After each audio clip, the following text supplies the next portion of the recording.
My stepfather snatched the house keys and growled, "Get out tonight. This place is mine now."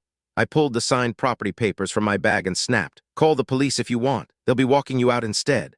The worst part was that he did not even seem angry in a normal way. He looked relieved, like he had been waiting all day to stop pretending. I was standing in the front hall of my mother's house with a grocery bag in one hand and a legal envelope in the other. He had one of my keys in his fist and was shaking it like proof of something. My mother was nowhere in sight. That alone should have told me this whole thing had been building for a while. At the time, I still thought it was another stupid power play. It turned out to be the last move in a months-long scam that I only started seeing clearly after it was already underway. I was 31 then, and I had moved back into the house 6 months earlier after my apartment lease ended, and my job cut everybody's hours. My mother told me it made sense. She said the house was half mine anyway in spirit, if not on paper. My stepfather, Rick, did not say much when I moved in. He just started making little comments about how I should help with utilities. Then he started with groceries. Then he started acting like I was a guest who had overstayed a weekend visit. I paid my share. I kept receipts. I took screenshots of every transfer. That habit ended up mattering a lot more than I expected. Back then, I mostly did it because my father had drilled it into me. He used to say that if someone ever tells you not to worry about the details, that is exactly when you should worry. My dad died when I was 22. The house had been his pride and his headache. He refinanced twice, fought with the county over taxes once, and kept every piece of paperwork in a fireproof box in his closet. After he died, my mother stayed there alone for almost 4 years. Then she met Rick at a church fundraiser. He had a soft voice, a careful smile, and the kind of manner that made older people trust him fast. He carried chairs, offered to fix things, remembered birthdays, and never raised his voice in public. My mother liked that he seemed steady. I liked that he seemed harmless. That was my first mistake. Rick moved in 6 months after the wedding. He said he wanted to help with the yard. He said he was better with repairs than with rent. He said a lot of things like that. For the first year, I was not living there, so I only saw him on holidays and the occasional Sunday dinner. He always had a way of steering conversations back to money. He would ask what I paid for gas, what I spent on groceries, whether my job was stable, whether I had started saving. He asked those questions like a concerned uncle. Later, I realized he was mapping the financial territory in the house. My mother never noticed. Or maybe she noticed and did not want to. She had always been the sort of person who thought any problem could be softened if everybody stayed polite long enough. That worked with some things. It failed spectacularly with Rick. The first sign that something was wrong came 2 months before I moved back. My mom had a minor surgery and asked me to come by during recovery. Rick was in the kitchen when I got there, sitting with her mail spread out on the table like a stack of classified documents. He told me he had already taken care of the bills. He said it casually, almost proudly. I remember seeing a notice from the insurance company and a bank statement with unfamiliar line items. He folded them too quickly when he saw me looking. I asked if everything was okay, and he said yes in a way that made it obvious everything was not okay. My mother was tired and medicated, so I did not push. That was another mistake. 3 weeks later, she called me asking whether I had seen a refinance application. She sounded confused, not scared. Rick had told her the house could be paid off faster if they consolidated something. I told her I had not seen anything and asked her not to sign any papers without checking them first. She laughed in that nervous way people do when they want to believe the warning is unnecessary. Then she said Rick had already handled most of it. I drove over that night. Rick acted annoyed that I showed up unannounced. He said the bank had been being difficult and that he was just trying to simplify things. I asked to see the papers. He said they were in a folder at his office. I asked why my mother had not seen them. He said she was overwhelmed and that he was protecting her from stress. The way he said protecting made my skin crawl. My mother looked embarrassed. That was how he did it. He did not attack. He made things awkward enough that other people backed down. He let shame do the work. I left that night uneasy. When I got home, I called my Aunt Karen, my mother's younger sister. She was the only one in the family who ever trusted her gut more than a smile. She told me Rick had always been a little too interested in what my mother owned. She also told me she had once seen him asking about the deed to the house during a birthday party.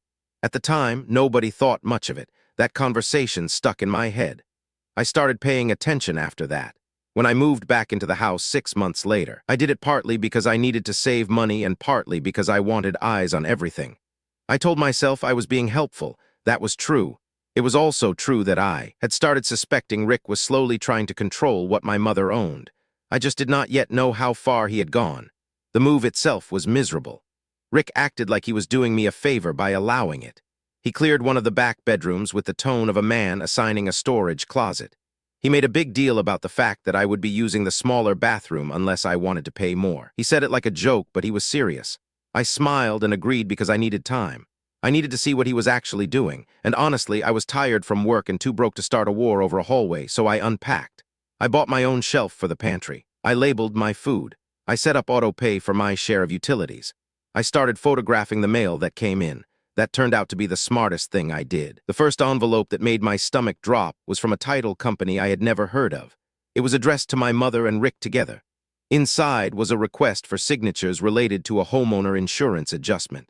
There was also a copy of a property record with a highlighted line item I did not understand at first. I spent half an hour staring at it before I realized it referenced a transfer affidavit. I showed it to my mother. She looked surprised and said Rick had told her it was routine. She said she had not signed anything yet. That was the first time I saw fear cross her face, not panic, just a brief crack in the mask. Rick walked in while we were looking at it. He took the paper out of my hand without asking. He told me not to stress my mother out with paperwork she did not need to understand.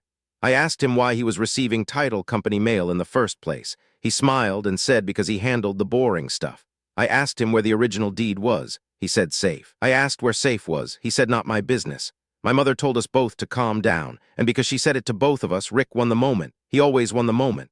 That was how he operated. He did not need to be right. He just needed everyone else to get tired first. I started keeping notes after that. Nothing dramatic. Just dates, times, mail, odd statements, missed payments, and any document I could photograph before anyone noticed. I also pulled my own credit report and a property search through the county website. The house still showed up under my mother's name and my late father's estate in old records, but a newer document referenced a quitclaim filing that had never been fully recorded. That part was weird enough that I saved the page. I did not tell anyone yet. I wanted something solid before I accused a man of trying to steal a house from my mother. Then my mother had a fall in the kitchen. It was not a dramatic fall. She slipped on the tile and hit her hip hard enough to need urgent care. Rick called me at work and sounded more annoyed than concerned. He said she was being dramatic about the pain. I left early and found her trying to stand without help while Rick made a show of searching for ice packs. At the hospital, she kept apologizing to him for being a burden. That made me angry enough that I almost snapped. Instead, I sat quietly and watched the paperwork. Rick answered questions for her before she could.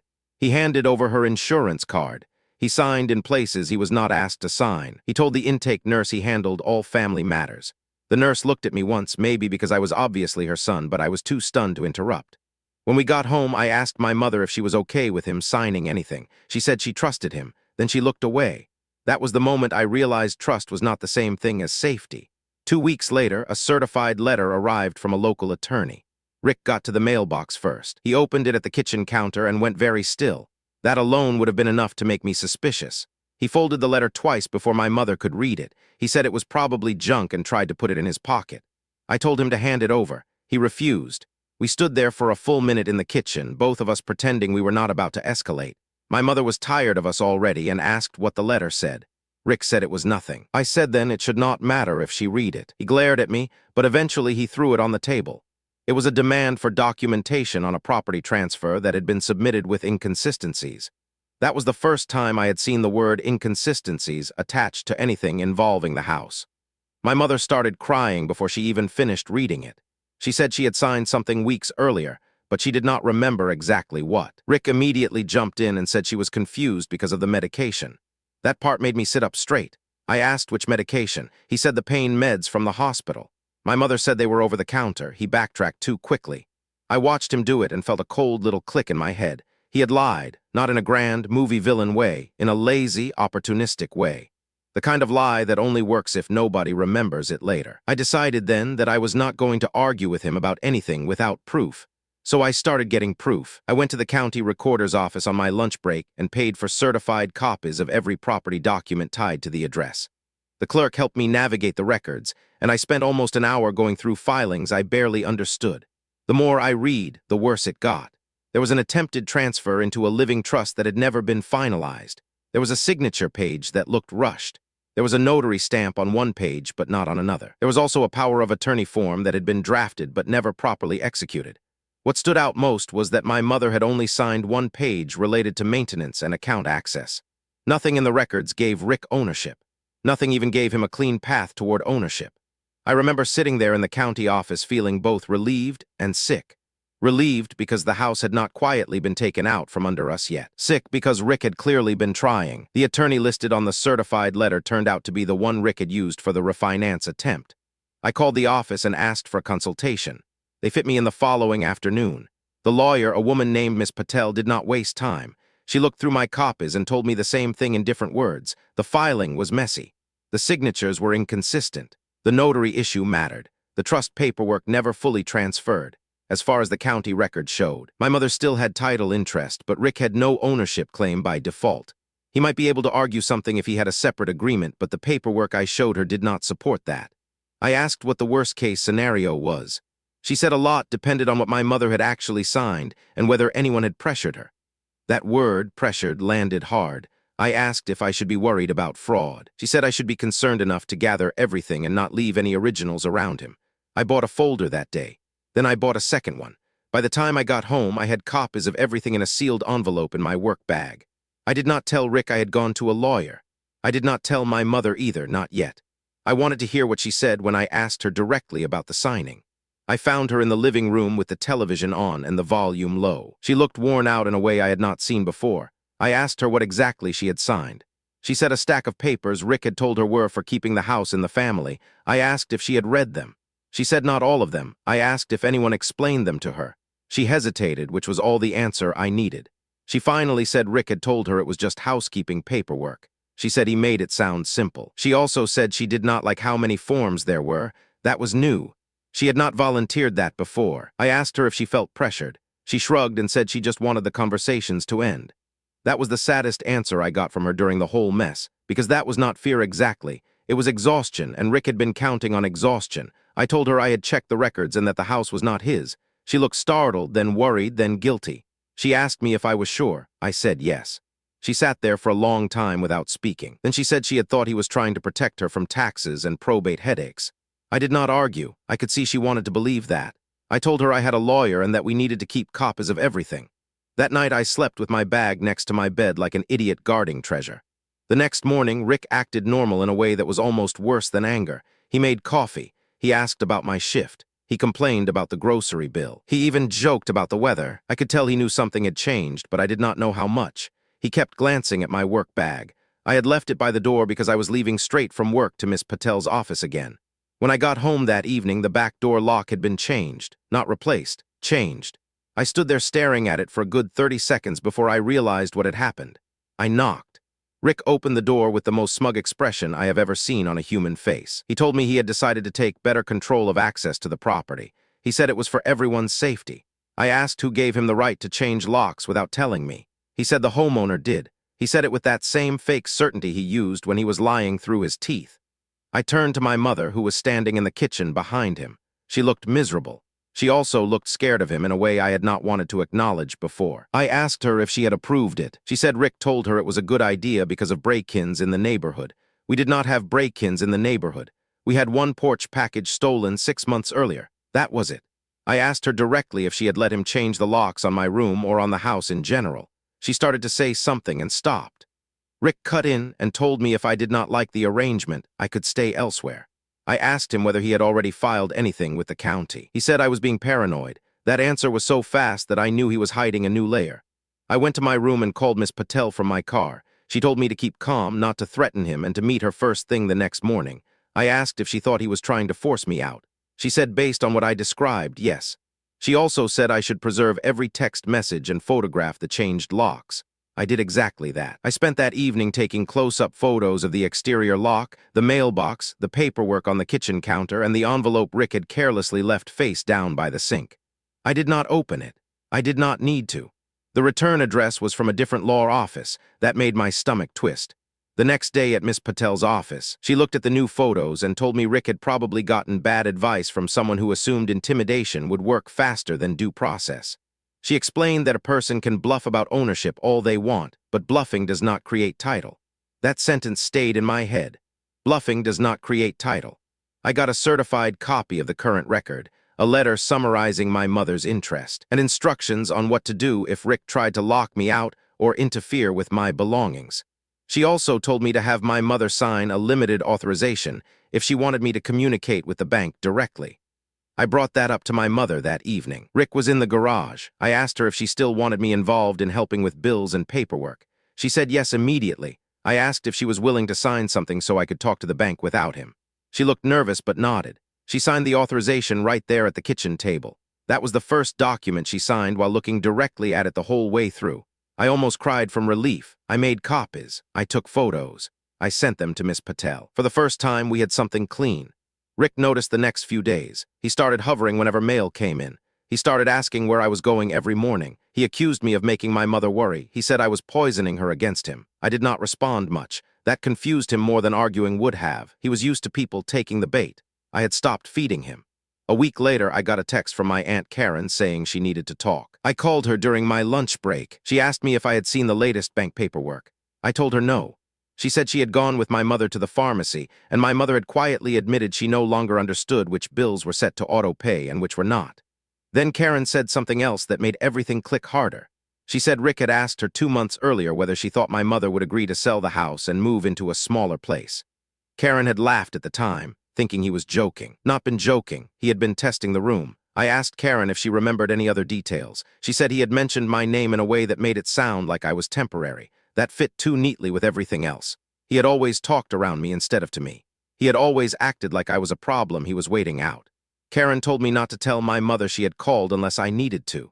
She wanted to avoid making things harder for her. I agreed. I was tired of making my mother carry the emotional bill for Rick's bad behavior. The next thing I found was worse than I expected. I got an alert from the county about a recent document request tied to the property. That alone was enough to make me print everything and take it back to Miss Patel. She looked over the request and frowned. Then she told me someone had recently asked for a certified copy of the house deed, the tax history, and the mortgage release documents. The request had been made by a law office that was not ours. I asked whether that meant Rick was still trying something. She said yes. Then she said maybe something bigger. She asked me whether I had seen any signs of a loan or lien in the house records. I told her about the refinance notice and the strange insurance change. She leaned back and told me to be very careful about any new mail. The words new loan were implied, but she did not say them outright until I asked. She thought Rick might be trying to encumber the property before making a claim. That meant debt. That meant risk. That meant if he managed to get signatures or leverage, we could be dealing with a financial mess even without title change. I went home feeling like I had missed a burning building by one room. That night I checked the desk drawer where my mother kept old file folders. Rick had been in there. I could tell because nothing was in the order my mother used. He had not been subtle. I found tax forms, insurance notices, and one glossy packet from a home improvement company that offered equity-backed renovation financing. I did not like that packet at all. It had my mother's name on it. It also had a highlighted section for estimated approval based on home equity. I took photos. The more I looked, the more I realized Rick had been collecting options, not just signatures. He had been circling the house like a man deciding which piece of it to eat first. I showed the packet to Miss Patel the next morning. She said it was wise I had saved it. She also said it gave her another reason to advise caution. She drafted a notice for my mother to limit any unilateral financial dealings. My mother signed it after a long pause. She asked if Rick was going to be angry. Miss Patel answered that maybe he would be. That was lawyer language for yes, definitely. The confrontation came 3 days later. I had been working late and stopped by the grocery store on the way home. I bought bread, eggs, coffee, and detergent. Normal stuff. My life was absurdly normal for a few minutes. When I got back to the house, the front porch light was off. That was unusual. Rick always liked the porch lit up because he said it made the place look cared for. I noticed the deadbolt on the front door had been replaced too. This time with a cheap brass one I had never seen before. I tried my key. It did not fit. I stood there holding a grocery bag and feeling the most specific kind of dread I have ever felt. Not panic, not fear exactly, just that awful sense that someone had crossed from lying into acting. I knocked. Rick opened the door almost immediately. He was sweating, which I remember because it was not hot out. He told me I no longer had access. He said the matter had been settled. I asked settled how. He said the house had been transferred to him as compensation for his care and expenses. That was not just a lie. It was an elaborate lie. I asked him to show me the document. He said there was no need. I asked again. He repeated himself and stepped into the doorway like he wanted to block me physically. My mother came up behind him. She looked frightened and confused. That scared me more than Rick did. I asked her if she knew what he was talking about. She said he had spent all afternoon on the phone with someone from an office. She did not know which office. He had told her everything was handled. I asked what everything meant. Rick cut in and said I had until tonight to get my things and find somewhere else to sleep. He said that while holding my key ring. That was when I lost my patience. Not in a dramatic way, just enough to tell him I was done entertaining his nonsense. I told him the county record still listed my mother and the estate interest tied to my father. I told him the paperwork he was bragging about did not exist in any form that mattered. I told him I had seen the recordings and filings myself. He laughed and said the county did not know what it was doing. That was when I opened my work bag. I had the certified property packet in a manila folder. I had the bank authorization. I had the letter from Miss Patel. I had copies of the request history. I had photos of the changed locks. I had a printed summary of the current title status. Rick had no idea I had spent the past 2 weeks building a paper wall around the house. I pulled the folder out and spread the documents on the porch, railing one by one. I told him he could call the police if he wanted. I told him the police would be walking him out instead of me. He called me a liar. He called me disrespectful. He said I had no idea who I was dealing with. I remember how odd it felt that he still sounded surprised, like he genuinely believed one more threat would magically make the facts disappear. I dialed 911 while he was still ranting. I did not yell. I simply gave the address and said there was an active dispute over property access and I was being locked out of my own residence. Rick tried to snatch the phone. I stepped back. He reached for my bag instead. That was when I made the mistake of getting too close to the doorway. He grabbed the key ring from my hand and barked that I was done living there. It was such a stupid, ugly little act that for a second I just stared at him. Then I remembered the title packet in my bag. I pulled it out and held it up enough for my mother to see. She took one look at it and went white. Rick saw her expression and realized too late that I was not bluffing. I told him the house records were already in the hands of an attorney and that if he had filed anything fake, it was about to become a criminal problem. He told me I was trying to scare him. I told him he had already done that to my mother for months.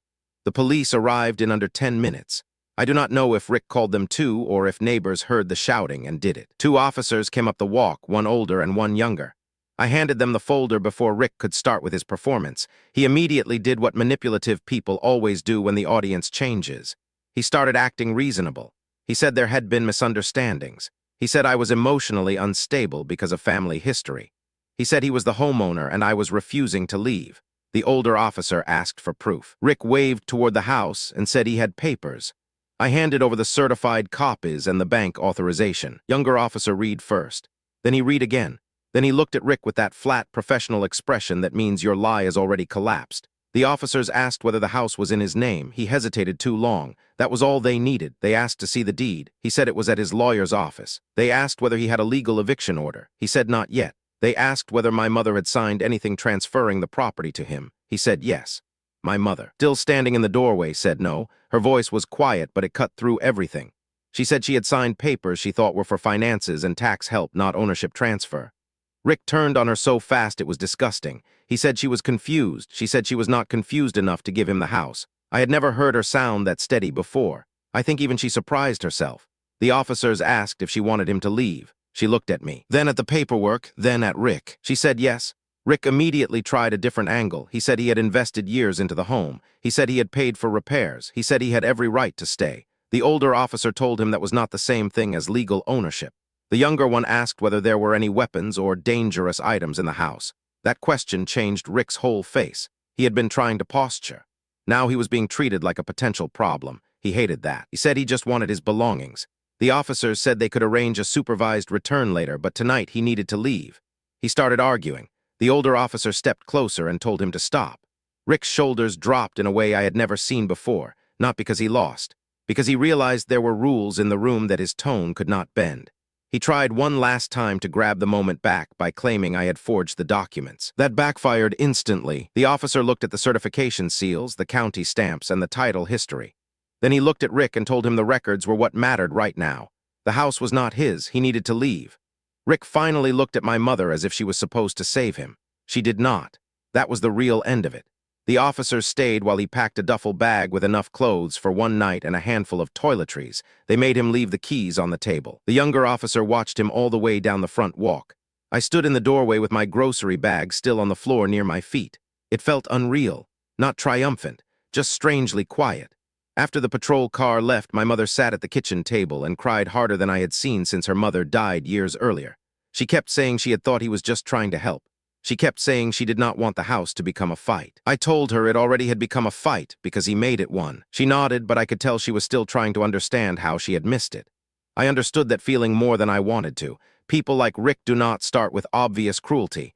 They start with efficiency, then concern. Then they slowly teach everyone around them that resistance is rude. By the time they grab the keys, half the damage is already done. The next few days were a blur of practical misery. Miss Patel filed a formal notice and sent requests for all documents Rick had used. The bank confirmed he had made inquiries about a home equity line but had not completed it. That alone saved us a mess.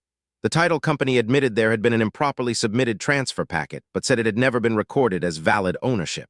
The county clerk flagged the suspicious notary issue for review. Rick's lawyer called twice.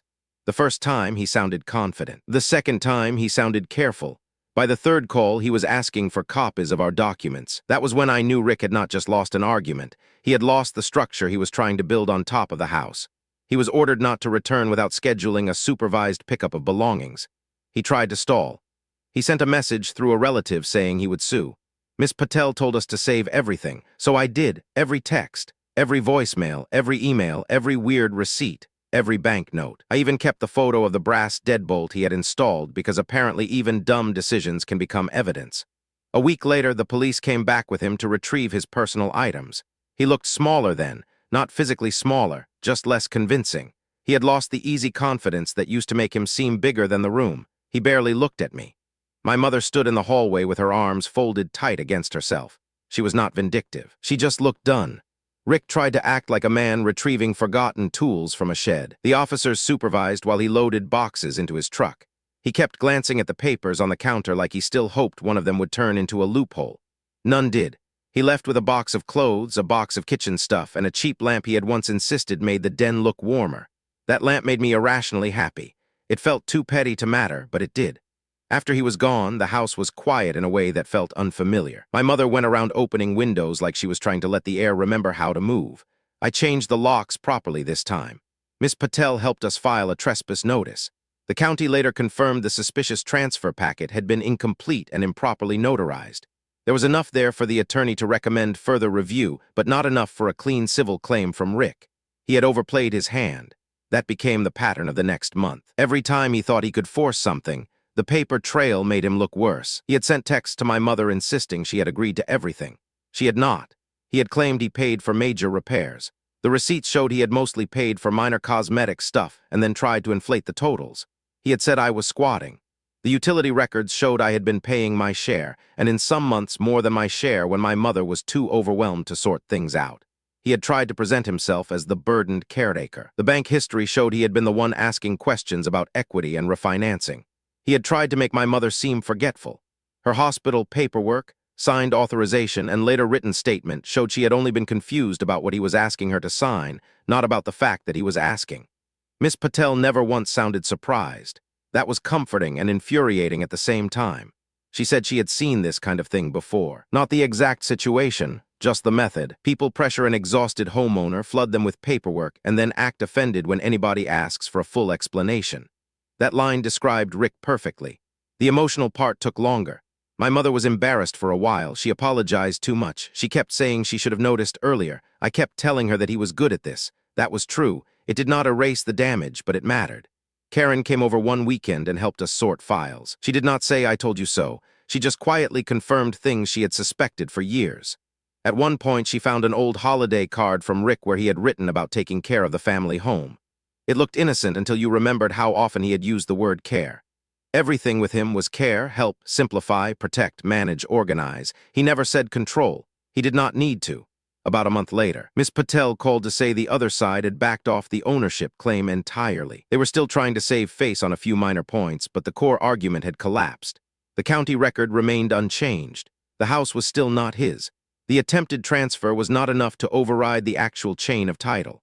I sat in my car after that call for a while and just stared at the steering wheel, not because I felt victorious, because I felt exhausted in a way that had nothing to do with work. I had spent so many weeks bracing for one more bad surprise that hearing the words "no ownership claim" felt almost unreal. It also felt like every embarrassing little detail I had recorded for months had finally been vindicated. The grocery receipts, the bank screenshots, the title copies, the photos of the lock, the weird packet in the drawer, the cautious conversations with my mother. It all mattered. It mattered because facts are boring until they save your life. Rick never came back to the property after that. At least not to my knowledge. He tried once to send a long message through my mother asking her to remember the good years.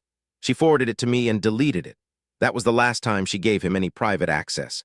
He eventually moved in with a cousin out of state, or so I heard through the family grapevine. I did not care enough to verify it. I had no desire to follow his life once he was out of ours. The house slowly became ours again, not in a sentimental, movie-style way. In a practical. My mother went through the drawers and replaced anything she had let him manage. We created a new bill folder. We set all accounts to two-person review. We changed the mailing address for a few important items. I added a locked file cabinet in the hall closet. My mother teased me about it being paranoid. Then she admitted she liked the peace of mind. A few months later, she called a family meeting with Karen and a couple of other relatives to explain what had happened. That was hard for her. She hates being the center of a sad conversation, but she wanted the truth out before stories got weird. Once the basic facts were laid out, the reaction was mostly what you would expect. Some relatives were shocked. Some were angry. One uncle muttered that he had never trusted Rick.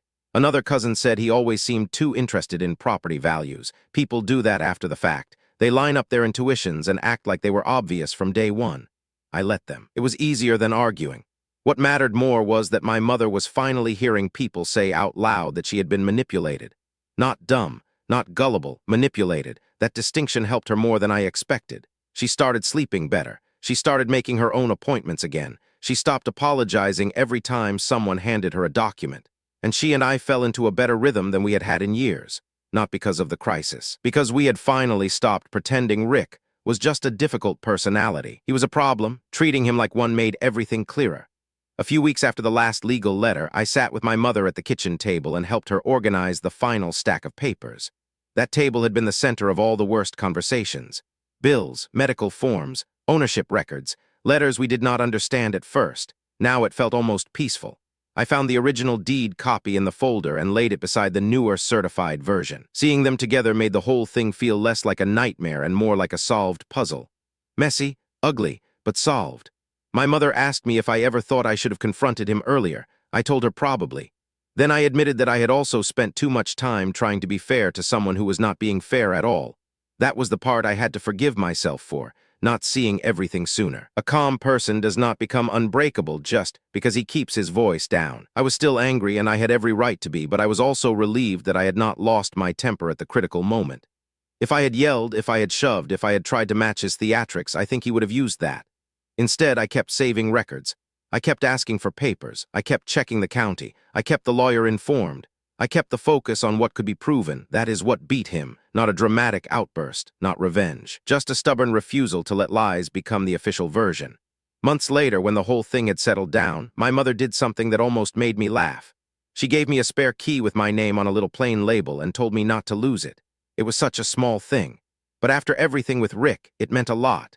It meant she understood the difference between access and power. It meant she had stopped letting someone else decide who belonged in her own home. I still live there sometimes when work gets rough, though now it feels like an actual home again and not a battleground. The locks are secure. The papers are in order. The mail gets checked by the right people. And the man who tried to shove us out of it because he thought fear was the same thing as ownership is long gone. Every now and then, I still think about that moment on the porch when he grabbed the keys and acted like he had already won. He looked so certain. That is what makes me smile now. Not because I enjoyed the fight, because he was wrong before he even realized it. The house did not belong to the loudest person in the room. It belonged to the paperwork, the record, and the truth. He tried to bully his way around all three. It did not work. And when the officers finally walked him out, I did not feel triumphant so much as deeply, quietly vindicated. That was enough.